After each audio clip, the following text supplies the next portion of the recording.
और निकाय चुनाव के लिए बसपा ने भी अपनी तैयारियां तेज कर दी हैं और इसी को लेकर लखनऊ में मायावती ने एक बड़ी बैठक की।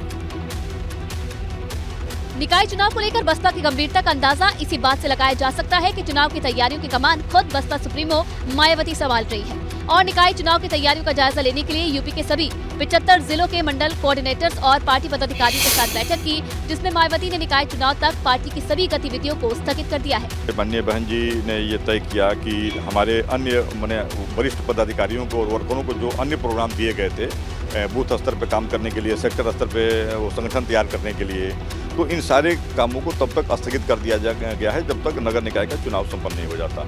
यानी हम सारा फोकस नगर निकाय के चुनाव पे करने जा रहे हैं। इसके अलावा बसपा की दलित वोट बैंक को मजबूत करने के लिए मायावती ने एक और बड़ा फैसला लेते हुए अब पार्टी कार्यकर्ताओं को अम्बेडकर जयंती मंडल स्तर के बजाय अब टाउन स्तर पर मनाने का आदेश दिया है। और यही नहीं, हम जो बाबा साहेब की जयंती जो पहले मंडल स्तर पे मनाते थे, इस बार की जयंती बाबा साहेब की हम टाउन एरिया स्तर पे मनाएंगे। जहां नगर पालिका है नगर पालिका स्तर पे मनाएंगे, जो नगर निगम की सीटें हैं नगर निगम के स्तर पे मनाएंगे। दरअसल निकाय चुनाव बसपा के लिए ताकत परखने का बड़ा मौका है, जिसके परिणाम 2024 से पहले पार्टी की तैयारियों पर बड़ा असर डालेंगे। पार्टी निकाय चुनाव के लिए अच्छी तरह से तैयारी कर रही है, मजबूती से तैयारी कर रही है और पिछली बार से ज्यादा बेहतर परिणाम इस बार आएगा। उत्तर प्रदेश की राजनीति में सपा प्रमुख अखिलेश यादव इन दिनों नई राजनीतिक इबारत लिखने की कवायद में हैं।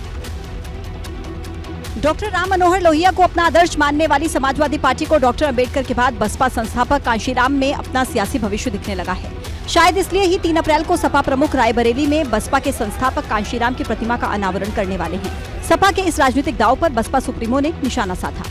सपा ने मान्यवर श्री कांशीराम जी के नाम को भुनाने की नई पैंतरेबाजी शुरू कर दी है, जबकि सपा का दलितों, अति पिछड़ी जातियों और इनके मसीहा परम पूज्य बाबा साहब डॉक्टर भीमराव अंबेडकर और मान्यवर श्री कांशीराम के प्रति एहसान फरामोशी और इनका राजनीतिक द्वेष, जातिवादी विद्वेष का लंबा इतिहास पूरी तरह से लोगों के सामने है, जिसके लिए उन्हें कभी माफ नहीं किया जा सकता।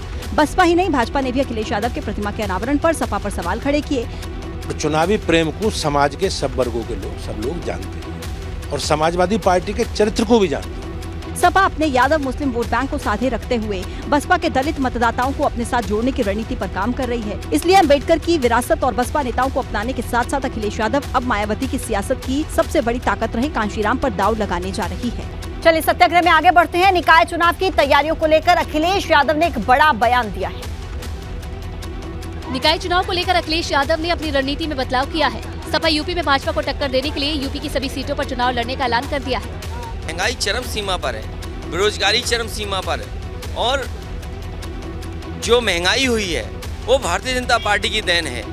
जब से भारतीय जनता पार्टी आई है तब से न केवल हर चीज़ की महंगाई हुई है बल्कि दवाओं की भी महंगाई बढ़ गई है और ये राजनीतिक भावना जो रही उनकी, जिसके कारण आज पूरा उत्तर प्रदेश उलझ गया है।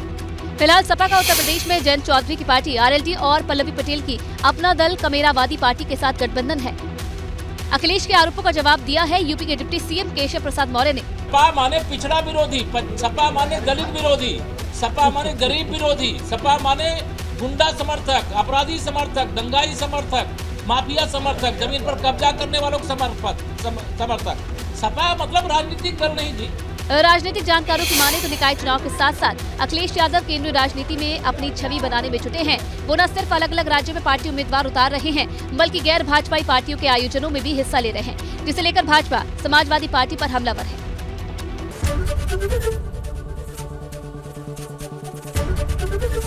एबीपी गंगा, खबर आपकी, जुबान आपकी।